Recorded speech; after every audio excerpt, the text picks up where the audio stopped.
Members of Congress, I have the high privilege and the distinct honor in presenting to you the President of the United States.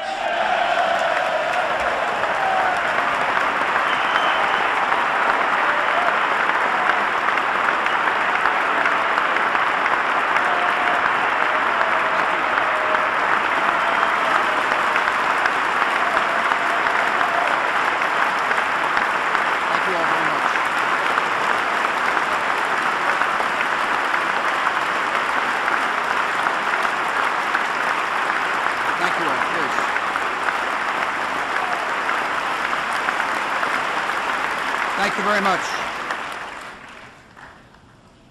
Mr. Speaker, Vice President Cheney, members of Congress, distinguished guests, fellow citizens.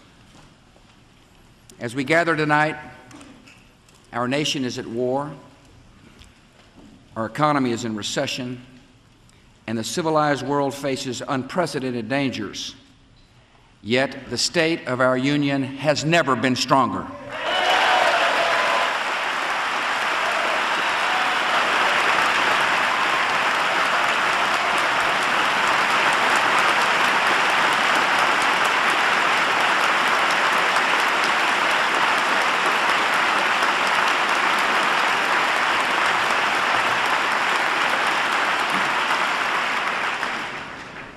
We last met in an hour of shock and suffering.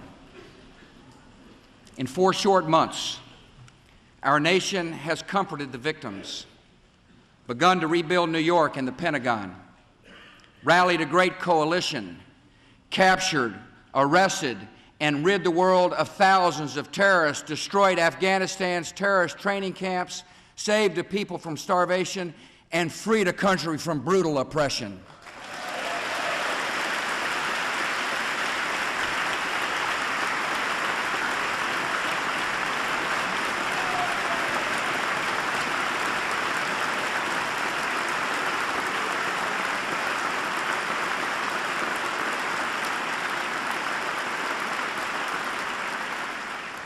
The American flag flies again over our embassy in Kabul. Terrorists who once occupied Afghanistan now occupy cells at Guantanamo Bay.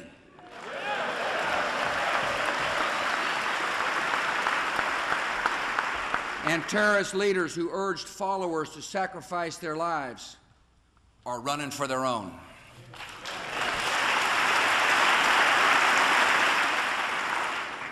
When I called our troops into action, I did so with complete confidence in their courage and skill.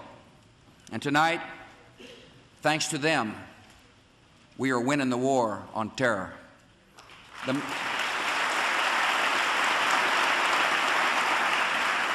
men and women of our armed forces have delivered a message now clear to every enemy of the United States, even 7,000 miles away, across oceans and continents, on mountaintops and in caves. You will not escape the justice of this nation.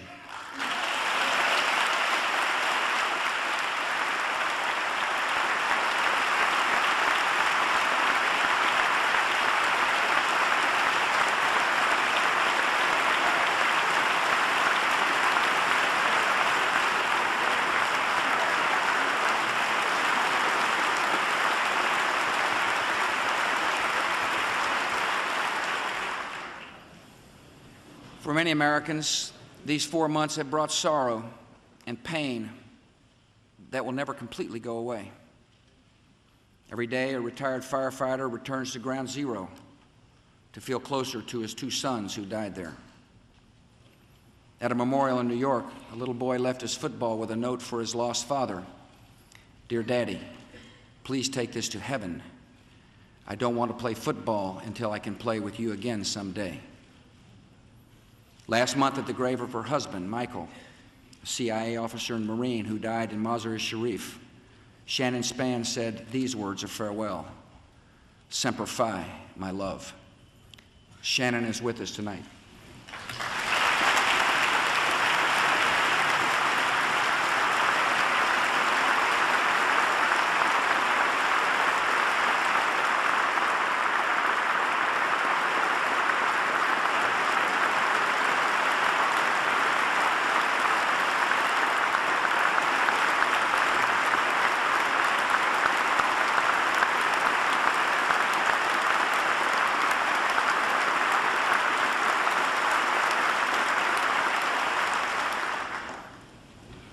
Shannon, I assure you and all who have lost a loved one that our cause is just and our country will never forget the debt we owe Michael and all who gave their lives for freedom. Our cause is just, and it continues. Our discoveries in Afghanistan confirmed our worst fears and showed us the true scope of the task ahead. We have seen the depth of our enemies' hatred in videos where they laugh about the loss of innocent life. But some governments will be timid in the face of terror. And make no mistake about it, if they do not act, America will.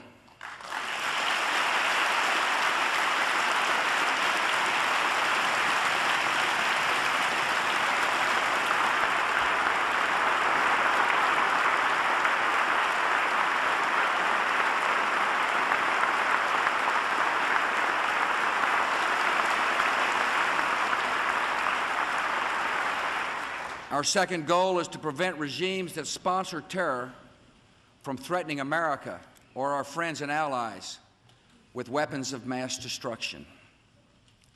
Some of these regimes have been pretty quiet since September the 11th, but we know their true nature. North Korea is a regime arming with missiles and weapons of mass destruction while starving its citizens. Iran aggressively pursues these weapons and exports terror, while an unelected few repress the Iranian people's hope for freedom. Iraq continues to flaunt its hostility toward America and to support terror. The Iraqi regime has plotted to develop anthrax and nerve gas and nuclear weapons for over a decade. This is a regime that has already used poison gas to murder thousands of its own citizens, leaving the bodies of mothers huddled over their dead children. This is a regime that agreed to international inspections, then kicked out the inspectors. This is a regime that has something to hide from the civilized world. States like these and their terrorist allies constitute an axis of evil, arming to threaten the peace of the world. By seeking weapons of mass destruction, these regimes pose a grave and growing danger. They could provide these arms to terrorists, giving them the means to match their hatred.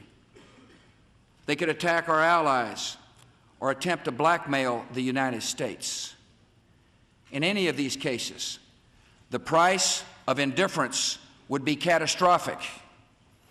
We will work closely with our coalition to deny terrorists and their state sponsors the materials, technology, and expertise to make and deliver weapons of mass destruction.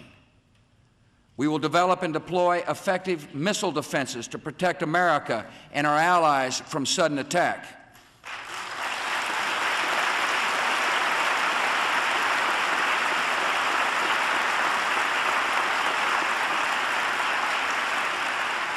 And all nations should know America will do what is necessary to ensure our nation's security. We'll be deliberate, yet time is not on our side. I will not wait on events while dangers gather. I will not stand by as peril draws closer and closer. The United States of America will not permit the world's most dangerous regimes to threaten us with the world's most destructive weapons.